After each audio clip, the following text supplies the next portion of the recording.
Hi, folks. I'm Steve Surfaro here with BICSI's Intelligent Buildings Group, as well as SecurityInfoWatch, as well as Security Industry Association's Public Safety Working Group. And I'm here with Lisa Falzone of Athena Security, Anson Fong with Los Angeles World Airports, and Mark Jules with Hitachi Vantara. So we just got through with a pretty cool panel, very well received. What do you think we had? About 2,000 people at the general session, and we were the opening.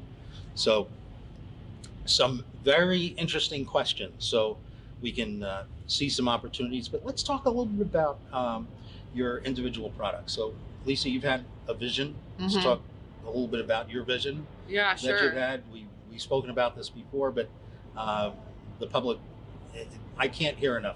So, well, thanks.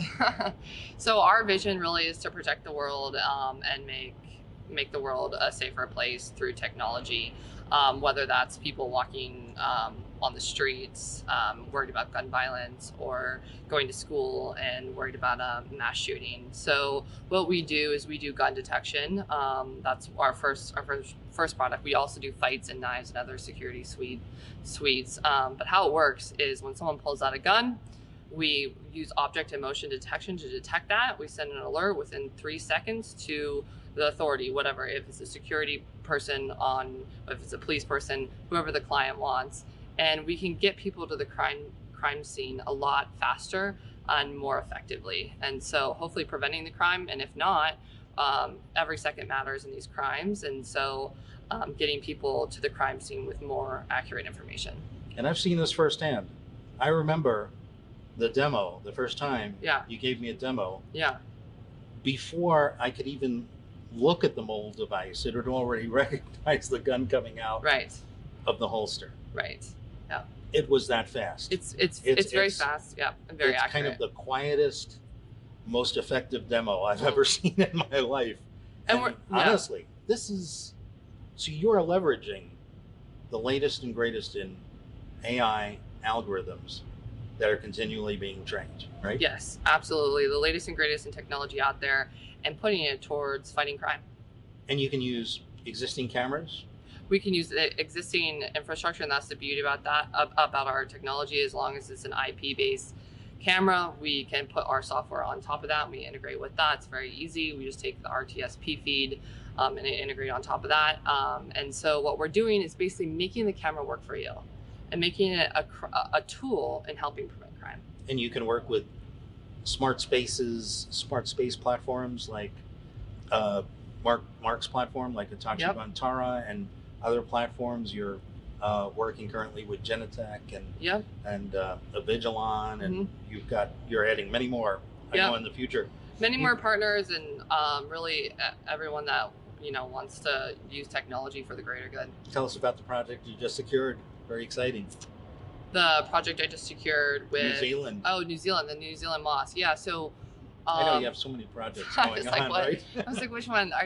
But anyway, so we put our technology into the Christchurch Mosque in New Zealand, where they had one of the most recent mass shootings where 50 people came to their house of worship and were slaughtered. And New Zealand picked it up right away, and they said, we'll do whatever it takes to stop this from happening again, and our people are primary. It's great when people are like-minded. Yep. And may I say, the first thing that I noticed when I went into your booth was to see a picture of a black gun against a black uniform, and you were able to do that recognition. Yeah, so the problem in the past with a lot of these technologies is that there's been a lot of false positives, and we've perfected our algorithm, so it's over 99% accurate. And we've also done a whole bunch of testing with black gun on a black shirt, among a lot of other things. So like people have tested us from umbrellas or cell phones, and we detect when there's a gun. Anson, you're involved with the largest expansion, the largest airport expansion in the world. Yes. At LAX. That's just one of the few airports that you manage, right? That's why we call it Los Angeles World Airports, right?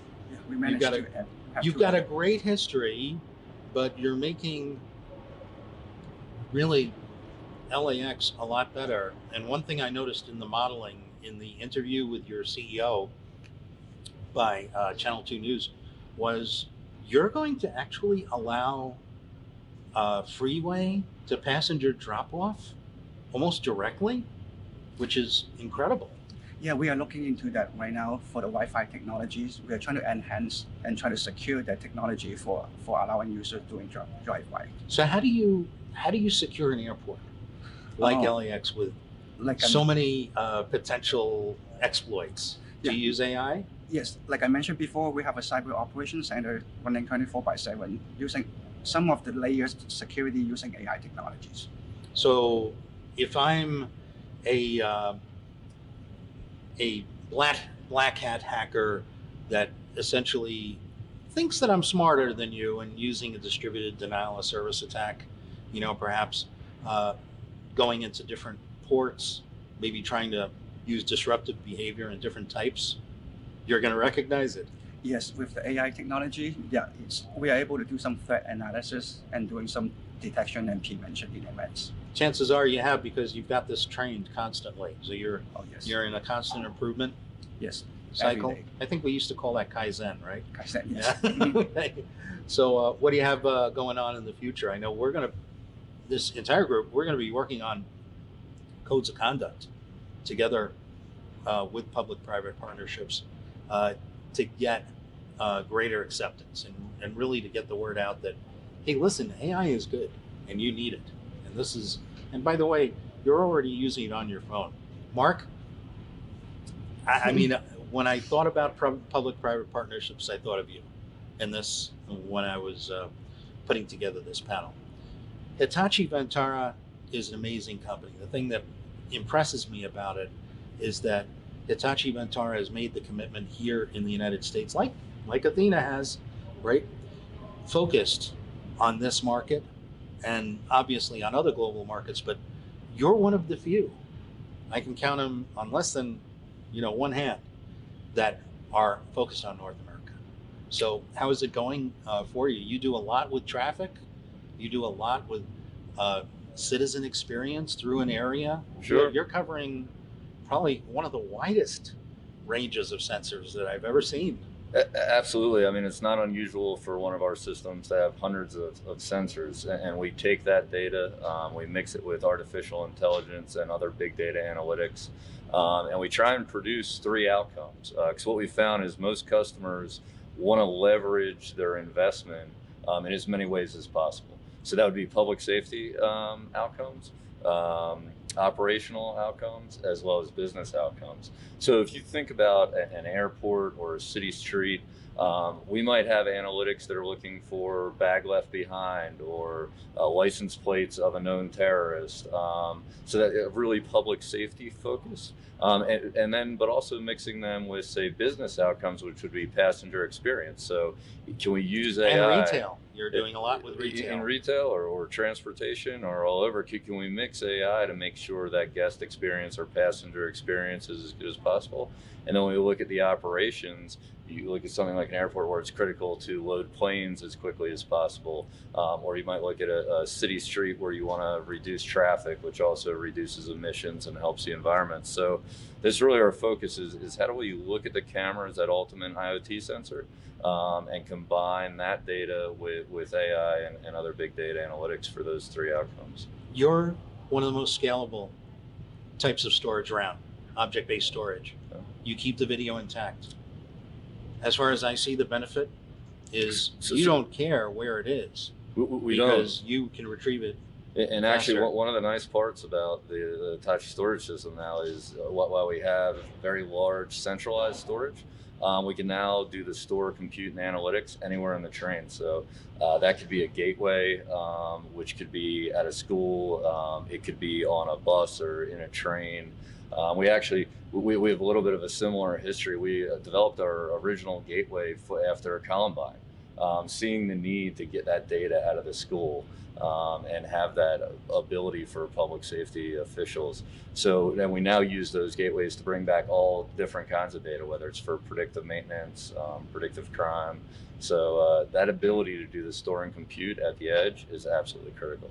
One thing that I see that I'm most hopeful at is the three of you work within a framework that is growing, the framework that is part of fixed wireless access and the 5G network slicing model, which allows for mass notification, but also allows for what they call massive IoT. So the gathering of many, many sensors, but allowing a slice to be dedicated to that critical mass notification. So you're recognizing the sensors at the edge, but then you're virtually guaranteeing that it gets in, that signal gets to the appropriate people through the infrastructure. And you're doing that with cyber monitoring, massive IoT, critical communications. Anything you want to add, folks? Nope. Appreciate your time. Yeah, Thank thanks you. a lot, Steve. Thank you, Thank you, folks, Steve. for Yeah. being part of the panel. Really appreciate it, and we'll see you again soon in some of our efforts in developing codes of conduct and making this entire ecosystem accept these solutions. Great, thanks. Awesome. Thank you. Thank you. Thank you.